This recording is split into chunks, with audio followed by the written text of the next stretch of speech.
मित्रांनो, आपल्या हिंदू संस्कृतीचा सण 2026 हे वर्ष आध्यात्मिक दृष्टिकोनातून खूपच महत्त्वाचे ठरणार आहे. यावर्षी अधिक मास येत असल्यामुळे हे वर्ष 12 ऐवजी 13 महिन्याचे असेल. हा काळ 17 ते 2026 ते 15 जून 2026 पर्यंत असणार आहे. यालाच आपण मळमास, धोंड्याचा महिना किंवा पुरुषोत्तम असेही म्हणतो. मित्रांनो, हा पूर्ण महिना भगवान श्री विष्णूंना समर्पित असून या काळात केलेली भक्ती वाया जात नाही, तर तिचं फळ आपल्याला 100 पटीने जास्त मिळतं.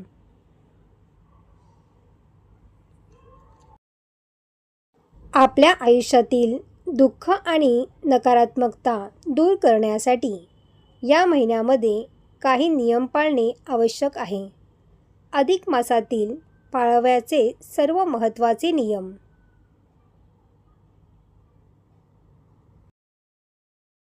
क्रमांक 1.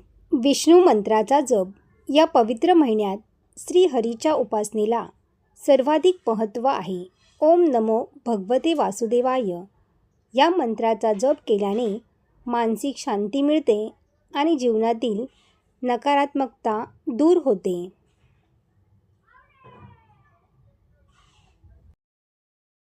शक्य असल्यास दररोज तुळशीची माळ हातात घेऊन 108 वेळा जप करावा. यामुळे घरातील वास्तुदोष हळूहळू कमी होऊ लागतो.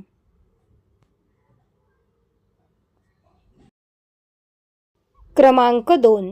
दान आणि गोसेवा. या महिन्यात केलेले दान, जप आणि तप अत्यंत पुण्यकारक मानले जाते. विशेषतः रामायण किंवा भगवद्गीता यासारख्या पवित्र ग्रंथाचे दान करणे खूप शुभ मानले जाते.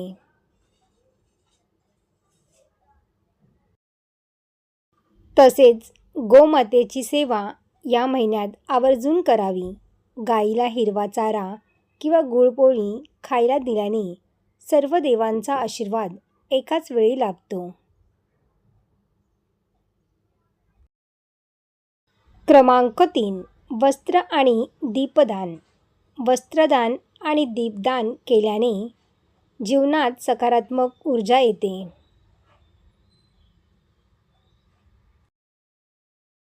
विशेषतः अनंताचे दान आणि काचेच्या भांड्यात मालपोहा ठेवून दान दिल्याने पितराचा आशीर्वाद मिळतो.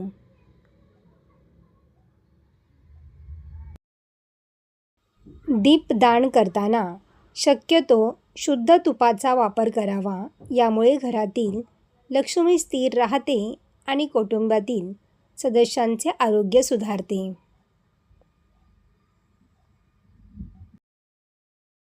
क्रमांक 4. तीर्थक्षेत्र दर्शन आणि स्नान. पुरुषोत्तम महिन्यात जगन्नाथपुरी येथे जाणे अत्यंत शुभ मानले जाते.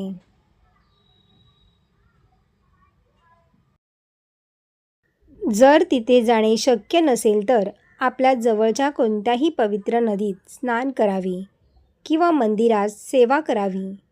नदीवर स्नान करणे शक्य नसल्यास आंघोळीच्या पाण्यात थोडे गंगाजल टाकून हर हर गंगे म्हणून स्नान करावे.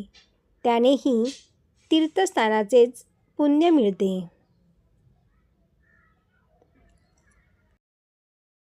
क्रमांक 5. अखंड नंदादीप. पूर्ण महिनाभर घरामध्ये शालिग्राम मूर्तीसमोर किंवा भगवान विष्णूच्या फोटोसमोर तुपाचा अखंड दिवा तेवत ठेवावा.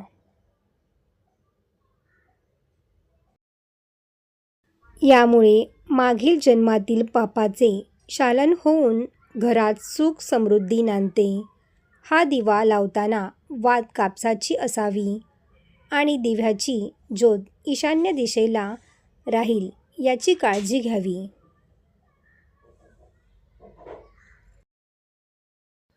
क्रमांक 6.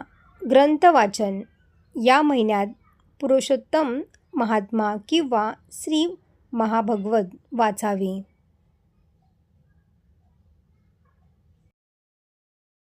हे शक्य नसल्यास दररोज भगवद्गीतेचा 14वा अध्याय अर्थासह वाचावा. या अध्यायाचे पठण केल्याने मृत्यूभय नष्ट होते आणि मनुष्याची प्रगती विना अडथळा सुरू होते, असे शास्त्रात सांगितले आहे.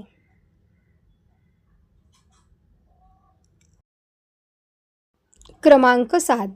वज्रकार्य. काय करू नये. अधिक मास हा केवळ ईश्वरी भक्तांसाठी राखीव असतो. यामुळे या काळात विवाह, गृहप्रवेश, मुंज किंवा बारसे यासारखी नवीन मंगलकार्य केली जात नाहीत.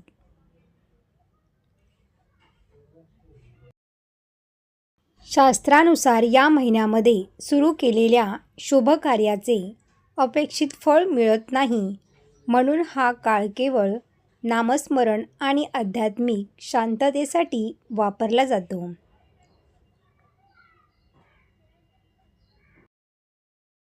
क्रमांक 8. वैद्यकीय नियम व संयम. या पवित्र महिन्यात आपली साधना खंडित होऊ नये म्हणून केस कापणे किंवा नखे कापणे याशिवाय शारीरिक संबंध अशा गोष्टी काही काल वर्ष केल्या जातात, जेणेकरून आपले पूर्ण लक्ष भगवंताच्या नामस्मरणात राहील.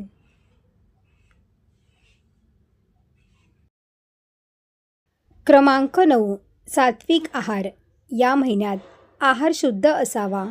लसूण, कांदा आणि मांसाहारी यासारखे तामसिक पदार्थ पूर्णपणे वर्ज करावेत.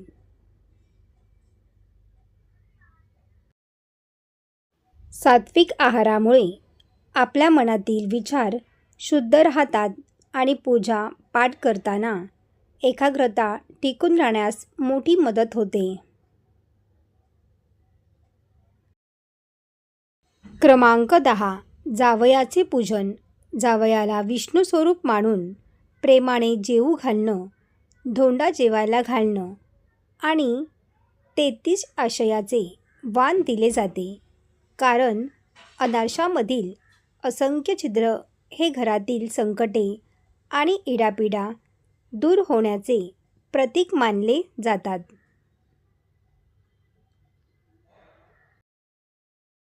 हे वाण देऊन आपण आपल्या मुलीचा संसार सुखाचा व्हावा असा आशीर्वाद श्री विष्णूकडून मागून घेतो.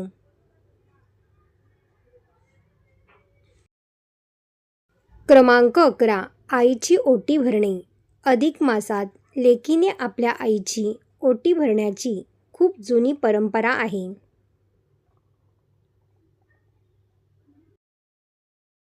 आईला लक्ष्मी स्वरूप मानून तिची खणा नारळाने ओटी भरली जाते.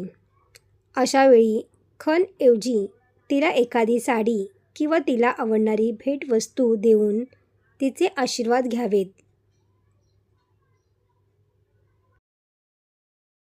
असा हा दर 3 वर्षांनी येणारा पुरुषोत्तम मास तुमच्या आयुष्यात भरभराट घेऊन येवो. ही माहिती जास्तीत जास्त लोकांपर्यंत शेअर करा, जेणेकरून सर्वांना या पुण्य काळात लाभ घेता येईल.